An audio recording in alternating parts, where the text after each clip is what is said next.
Break के बाद स्वागत है आपका। उपचुनाव का रण सुबह 6 बजे से लगातार महाकवरेज जी राजस्थान पर आप देख रहे हैं। एक एक रुझान और रुझान से लेकर परिणाम तक की हर एक तस्वीर हम आपको दिखा रहे हैं।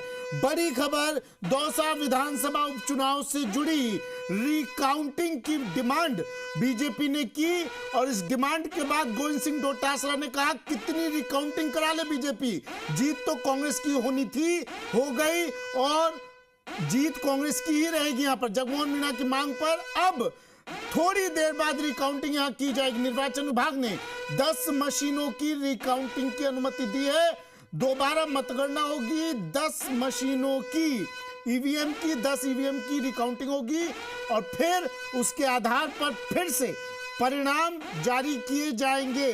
फिलहाल दौसा पर पेच आप मान लीजिए फंसा हुआ है। दिनेश तिवारी मेरे सहयोगी दौसा से हमारे साथ सीधा जुड़ गए हैं। दिनेश, रिकाउंटिंग की डिमांड बीजेपी ने की और यहां पर साख का सवाल भी है बीजेपी के लिए। साख का भी नाक का भी, मंत्री जी लगे हुए थे यहां पर, झोली फैलाकर वोट मांगे गए थे यहां पर, लेकिन इसी सीट पर हार।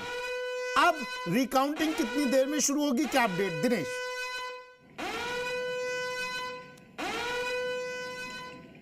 बिल्कुल सुमित, दौसा की सीट भाजपा के लिए नाक का सवाल बन चुकी है, नाक का बाल बन चुकी थी।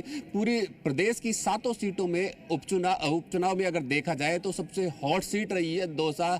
और उस हॉट सीट के परिणाम न सिर्फ एक डॉक्टर किरोड़ीलाल मीणा ने झोली फैलाई, बल्कि कमंडल उठाया, भिक्षाम देही जैसे शब्दों के साथ उन्होंने वोट मांगे।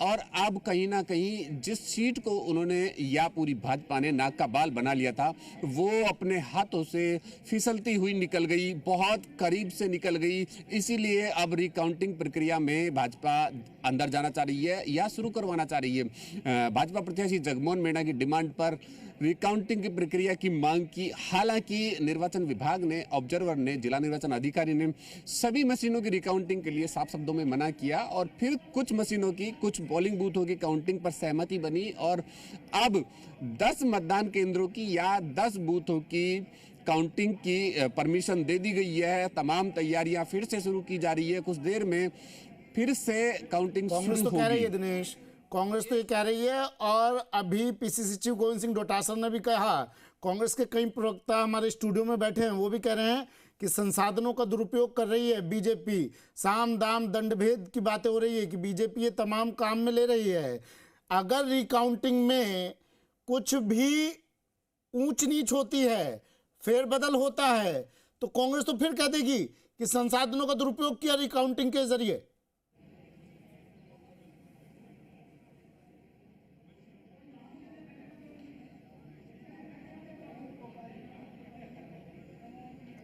दिनेश, बिल्कुल सुमित, अगर कहीं ना कहीं परिणाम में बदलाव होता है, क्योंकि 2100 का बड़ा डिफरेंस है, 2109 वोटों से हार का जो आंकड़ा सामने आया है, अगर वो बदलाव में, अगर उसमें कहीं बदलाव होता है, कहीं परिवर्तन होता है, तो कहीं ना कहीं भाजपा तो अपनी सीट निकाल लेगी, अपनी नाक का बाल जिस सीट को बना के बैठी है वो जीत लेगी। लेकिन भाजपा पर एक बड़ा ब्लेम ये लगेगा कि कहीं ना कहीं सत्ता का दुरुपयोग किया गया, पूरी मशीनरी का, पूरे प्रशासन का दुरुपयोग किया गया और फिर उस परिणाम में हेरा फेरी की गई, उन मशीनों के साथ छेड़छाड़ की गई, खिलवाड़ किया गया और परिणाम बदल दिया गया। ये कांग्रेस के पास बड़ा मुद्दा होगा अगर परिणाम में बदलाव होता है तो।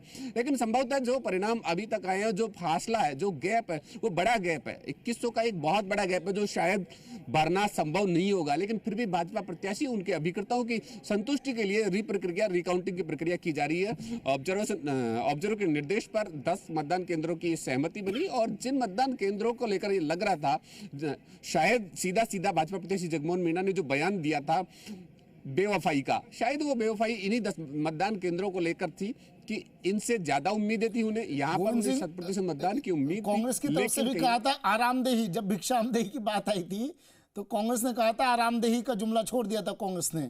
क्या आराम की मुद्रा में दौसा सीट पर बिठा दिया है कांग्रेस ने, मान लिया जाए? क्या इस रिकाउंटिंग से कुछ असर पड़ने वाला है क्या?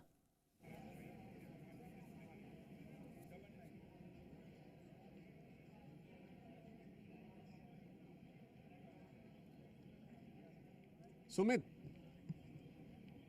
दिनेश, आवाज सुन पा रहे हैं आप मेरी? हाँ, बिल्कुल सुन पा रहा हूँ अमित। सुमित, देखिए, जिस तरह की चुनावी स्थिति हमने देखी, क्योंकि कांग्रेस ने भी सचिन पायलट, खासकर सचिन पायलट के बाद मुरारलाल मीणा ने इस सीट को प्रेस्टीज पॉइंट बनाया। हाँ। क्योंकि यहाँ सत्ता ने पूरा चुनाव लड़ा, सत्ता के साथ, क्योंकि लगातार हम देख रहे थे दो मंत्री, एक तो किरोड़ीलाल मीणा, दूसरा जो कि दोनों अपने अपने समाजों को प्रतिनिधित्व करते हैं, दूसरा जवाहर सिंह बेडम, दोनों ने चुनावी समर में पूरा यहाँ पे डेरा डाल के रखा। दो सरकार के दिग्गज मंत्री यहाँ रहे, और न सिर्फ दो मंत्री, खुद मुख्यमंत्री, उप मुख्यमंत्री दिया कुमारी और सरकार के तमाम वो मंत्री जो चाहे उनका दौसा क्षेत्र में वर्चस्व हो या नहीं हो, मदन दिलावर, उप मुख्यमंत्री प्रेमचंद बैरवा, तमाम वो दिग्गज, चाहे उनका दौसा क्षेत्र से कोई वर्चस्व नहीं हो, लेकिन कहीं ना कहीं सत्ता का पावर उनके साथ था, इसलिए वो दौसा आए। उन्हें एक उम्मीद थी कि हमारे वर्चस्व से कुछ बदलाव होगा, लेकिन वो कहीं नजर नहीं आया।